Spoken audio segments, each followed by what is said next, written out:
Welcome to Ekaita Tutorials YouTube channel, where we share different tips in finance and accounting, project planning and management, and Microsoft Excel. In my previous videos, I've shared quite a number of tips in Microsoft Excel for beginners, and they have been helpful for those who are following. Today, I'm going to share common formulas and functions in Excel, and we'll see how different formulas are applicable in Microsoft Excel, that is additions, divisions, and multiplication. I'll also share tips on how to apply summations and average, minimum, and maximum elements as functions in Microsoft Excel. So to start with, we are looking at the formulas, and here we are given a set of inventory data where we'll be able to apply different formulas.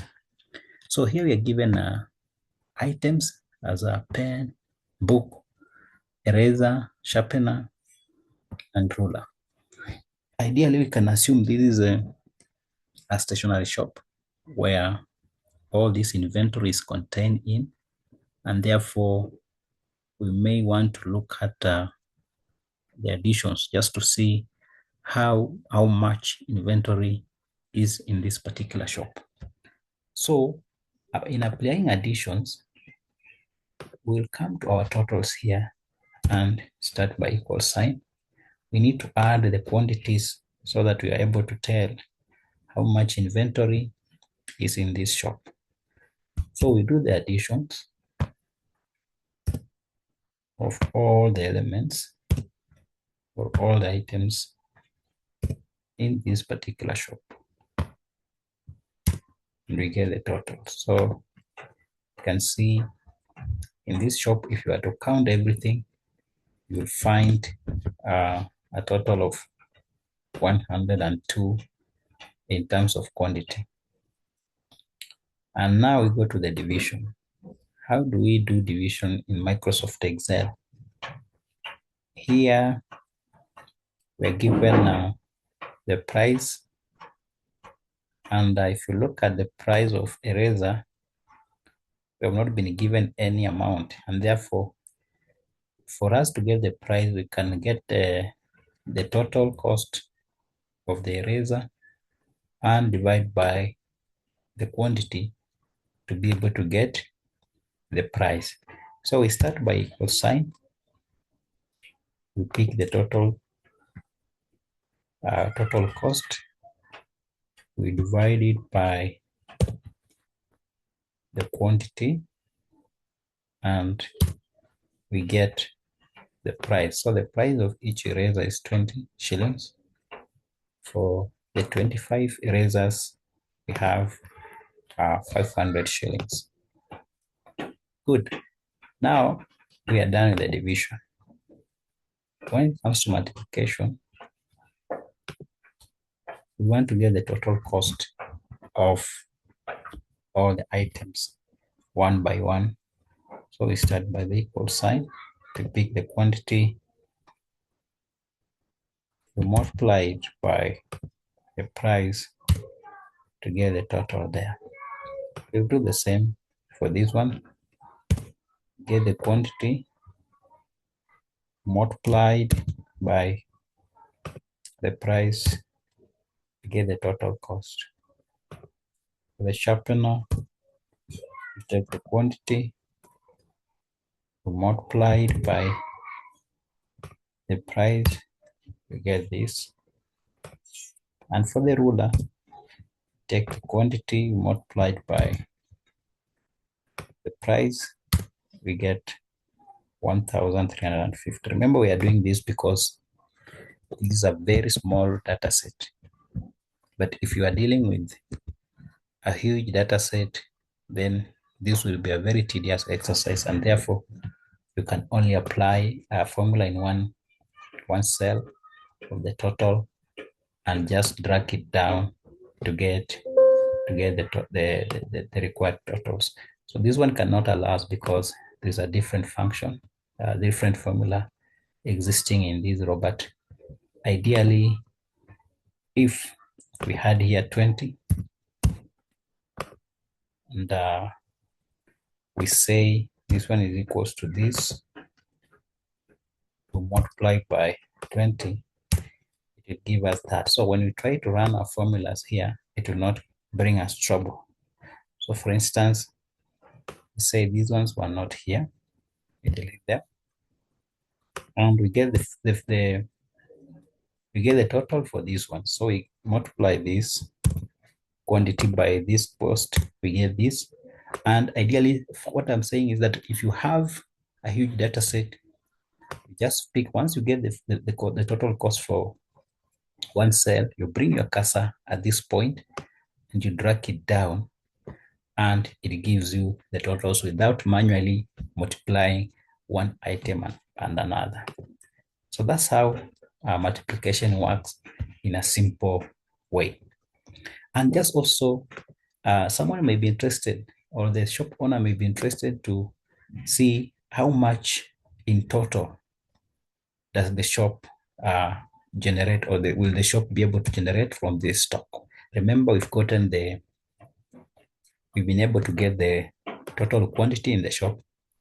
So the shop owner may also be interested to get how much in total cost does the inventory contain. So you can as well come here and do the addition. You can also add this manually. You can add as you did. Remember, as a beginner, you need to know how all these things work from the manual way and just automatically doing additions in Microsoft Excel. So we can still do our manual additions. We add that plus this, and plus this, and we get our total. But now, when you are dealing with a large sum of data or a huge amount of data, to get a total here, we just start with an equal sign, and we apply the summation function here, so that you just drag it down, enter, and you get your total instantly without any problem. So that's how we use simple formulas in Microsoft Excel. The next item we are looking at is functions. How do we apply functions in Microsoft Excel? Now we are assuming this is a mathematics class or a mathematics unit or subject. And here we have the students who are doing this mathematics, and their scores have been provided. So we need to understand, or we need to be able to work out the sum score.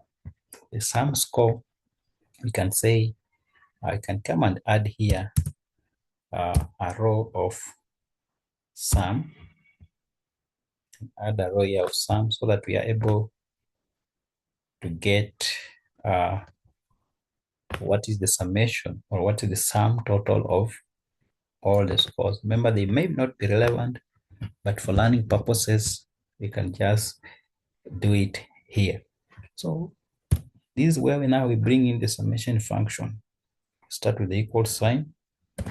We just start typing the summation, and the function opens up for you. So you pick the data set you want to sum, you drag it down, and enter, and you get our sum is 501. We will be able to prove if our sums are correct later on. Let's also, or we can just do it right now. We can prove if our sum is correct by doing manual addition. We start by adding this plus this plus 78 plus 68 plus 92 plus 88, and we enter, and we get our sum is actually 501. So this was just a proof to show, using a summation formula and manual addition, are we getting the same thing?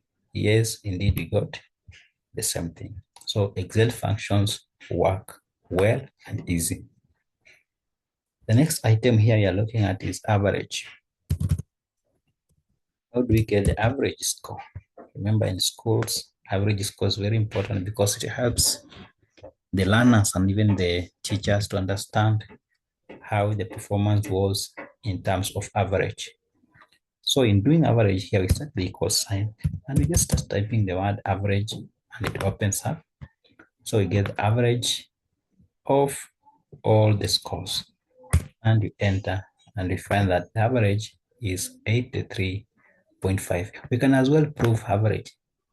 Can also prove average since because we have the sum here and we know very well our items are 1, 2, 3, 4, 5, 6.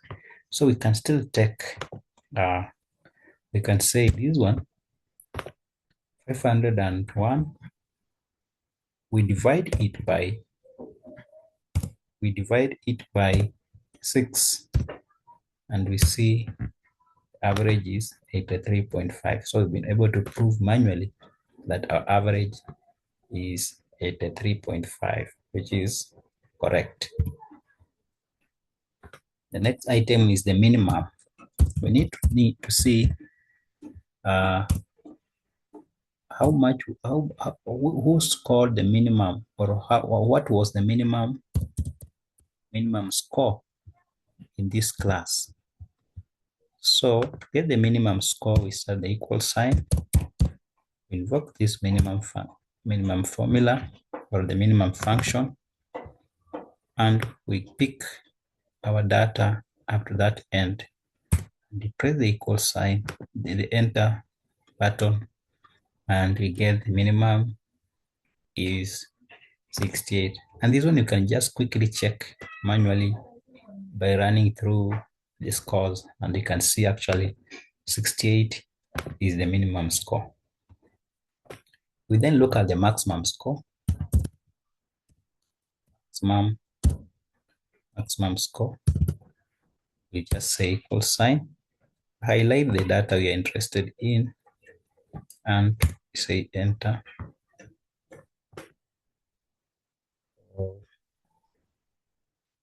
Just check there's a problem there. The maximum score, set the equal sign, and we say maximum, that formula, and we highlight the data, and we get our maximum score as 92. So it's obvious that these functions actually work, and therefore it will be very important. They are very important in our day-to-day use of Microsoft Excel. So I believe all of us, or you as my viewer, you've been able to learn something from these functions. I'll keep sharing different tips in Microsoft Excel. So please keep following and watching my videos so that we can be able to learn together. Thank you so much and see you in the next video.